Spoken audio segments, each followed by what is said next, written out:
सुबह का समय था। गांव पर हल्की सुनहरी धूप उतर रही थी। खेतों पर ओस की बूंदें मोती की तरह चमक रही थीं। दूर कहीं गायों की घंटियां बज रही थीं और मिट्टी की सोंधी खुशबू हवा में घुली हुई थी।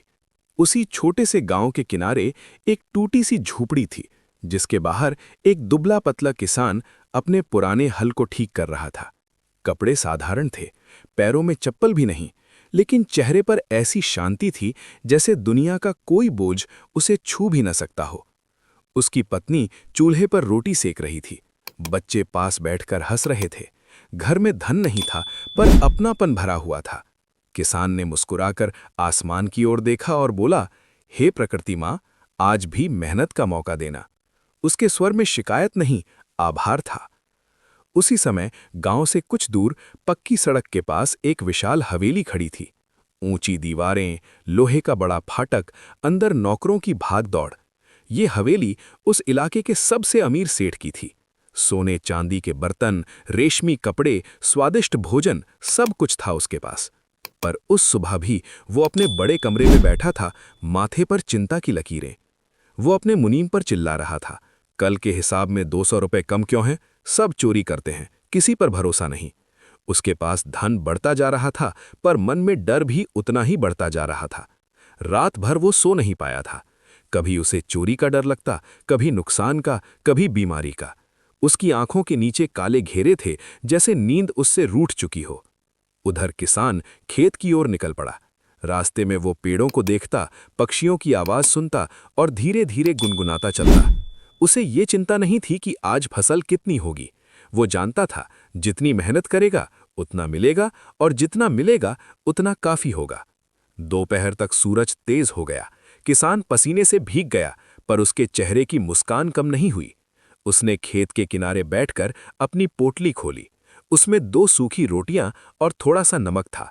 उसने हाथ जोड़कर कहा, मेहनत की कमाई है, भगवान का प्रसाद है, और बड़े आनंद से खाने लगा। उसी समय सड़क से सेठ की सवारी गुजर रही थी। घोड़े, नौकर, छाता पकड़े आदमी, पूरा ठाठ। सेठ की नजर अचानक खेत के किनारे बैठे किसान पर पड़ी। उसने देखा, गरीबी साफ दिख रही है, पर चेहरा संतुष्ट है। सेठ ने भौहें सिकोड़ ली। रथ रोको, उसने आदेश दिया। वो नीचे उतरा और किसान के पास गया। किसान तुरंत खड़ा हो गया, हाथ जोड़कर बोला, आइए मालिक, धूप तेज है, यहां पेड़ की छांव में बैठ जाइए। सेठ ने आश्चर्य से पूछा, तुम मुझे जानते भी नहीं, फिर भी इतनी इज्जत? किसान मुस्कुराया, आप अतिथि हैं, और अतिथि में भगवान का वास होता है। सेठ बैठ गया, पर रात गहराने लगी थी। गांव में धीरे धीरे चूल्हों की आंच बुझ रही थी। आकाश में तारे ऐसे चमक रहे थे जैसे किसी ने काले कपड़े पर चांदी के कण बिखेर दिए हों। किसान अपनी झोंपड़ी के बाहर चारपाई पर लेटा था। दिन भर की मेहनत के बाद शरीर थका था, लेकिन मन शांत था। उसकी पत्नी बच्चों को कहानी सुना रही थी और बच्चे हंसते हंसते सो गए। किसान ने आंखें बंद कीं और कुछ ही पलों में गहरी नींद में डूब गया। उसी समय दूर हवेली में रोशनी अब भी जल रही थी। सेठ अपने बड़े बिस्तर पर करवटें बदल रहा था। खिड़कियां बंद थीं, दरवाजे बंद थे, तिजोरियां बंद थीं, फिर भी उसका मन खुला नहीं था। हर आहट उसे चौंका देती। उसे लगता जैसे कोई चोरी करने आया हो। कभी उसे अपने व्यापार का नुकसान याद आता, कभी किसी पुराने झगड़े की चिंता। वो उठकर बैठ गया, पानी पिया, फिर भी बेचैनी कम नहीं हुई।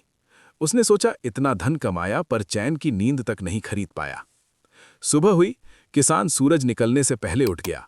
उसने आंगन बुहारा, हाथ मुंह धोया और हाथ जोड़कर आसमान की ओर देखा। आज भी मेहनत करने की ताकत देना, उसने कहा। उसके पास योजनाएं नहीं थीं, उम्मीदें नहीं थीं, बस आज का काम था। हवेली में सेठ देर से उठा। रात भर की अधूरी नींद से सिर भारी था। नौकरों ने नाश्ता सजाया, लेकिन उसका मन खाने में नहीं लगा। उसने झुंझलाकर थाली दूर कर दी। कुछ भी अच्छा नहीं लगता, वो बुदबुदाया। दिन चढ़ा तो सेठ को अचानक किसान की याद आई, वही आदमी जो सूखी रोटी खाकर मुस्कुरा रहा था। सेठ ने घोड़ा मंगवाया और अकेले ही गांव की ओर निकल पड़ा। खेत में किसान हल चला रहा था। पसीना बह रहा था, लेकिन चेहरे पर वही शांति थी। उसने सेठ को आते देखा तो हल रोक कर बोला, आइए मालिक, आज फिर धूप में कैसे आना हुआ? सेठ कुछ पल चुप रहा, फिर बोला, मुझे तुमसे कुछ पूछना है। तुम थकते नहीं? तुम्हें डर नहीं लगता कि अगर फसल खराब हुई तो क्या होगा? किसान ने हल का मूठ पकड़े पकड़े कहा, डर तो हर किसी को लगता है मालिक, पर मैं उसे दिल में घर नहीं बनाने देता। जो होगा देखा जाएगा। आज मेहनत कर सकता हूं, वही मेरा काम है। सेठ ने पूछा, और अगर सब खो गया तो? किसान मुस्कुराया, जब कुछ था ही नहीं तब भी तो जी रहे थे, फिर से मेहनत करेंगे। जीवन चीजों से नहीं, हिम्मत से चलता है। सेठ ये सुनकर चुप हो गया। उसके लिए धन खोना दुनिया खत्म होने जैसा था।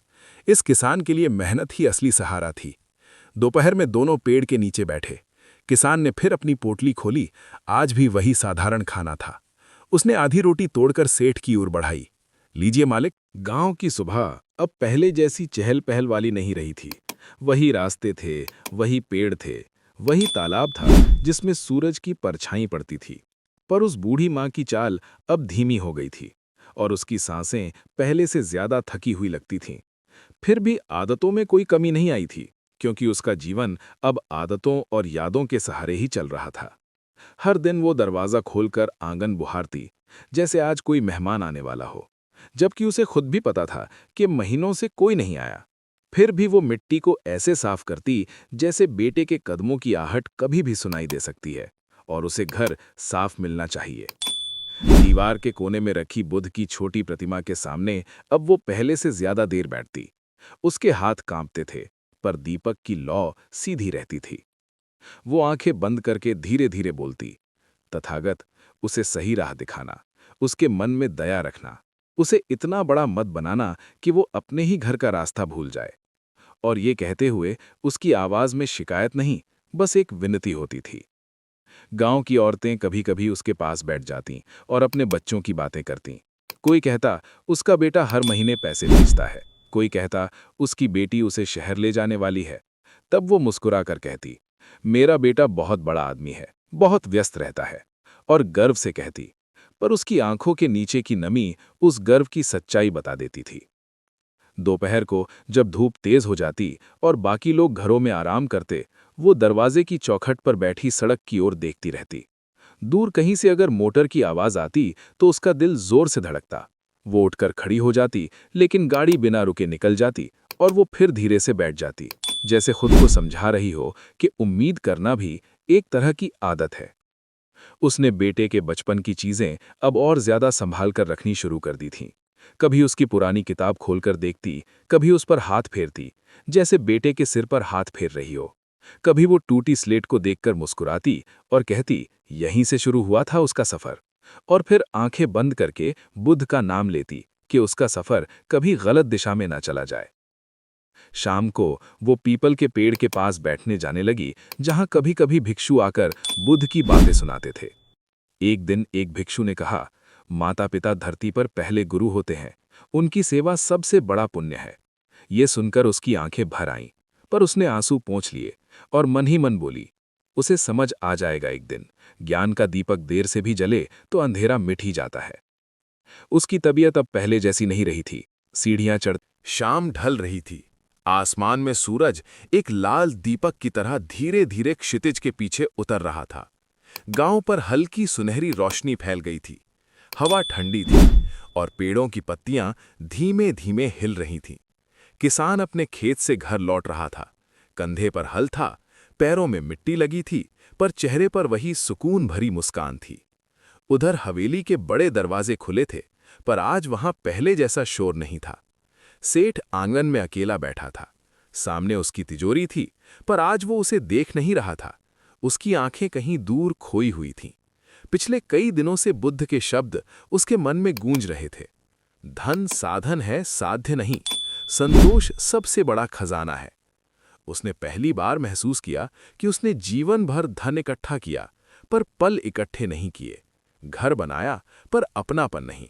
सुरक्षा चाही, पर शांति खो दी। अचानक वो उठ खड़ा हुआ।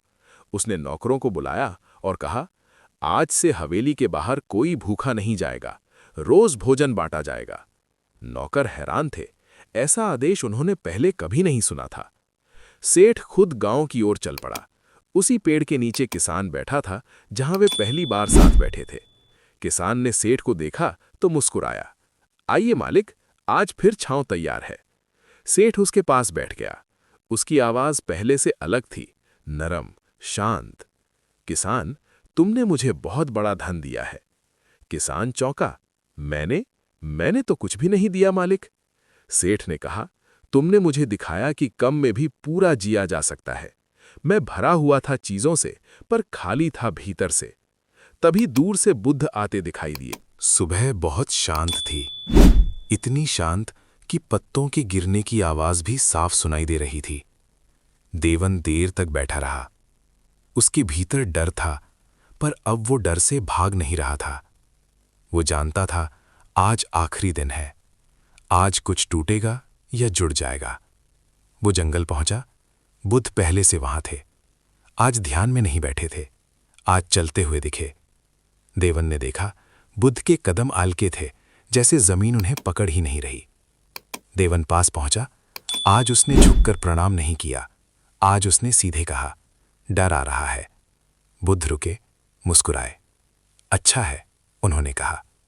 देवन चौंका, डर अच्छा कैसे हो सकता है? बुद्ध ने कहा, डर वही महसूस करता है जो अब जाग रहा है। देवन ने गहरी सांस ली। डर किस बात का है ये समझ नहीं आ रहा। बुद्ध ने उसकी आंखों में देखा। डर इस बात का है कि तू अब वो नहीं रहेगा जो था। ये शब्द देवन के भीतर गूंज गए। तू अब पीड़ित नहीं रह पाएगा, बुद्ध बोले। तू अब दोष नहीं दे पाएगा।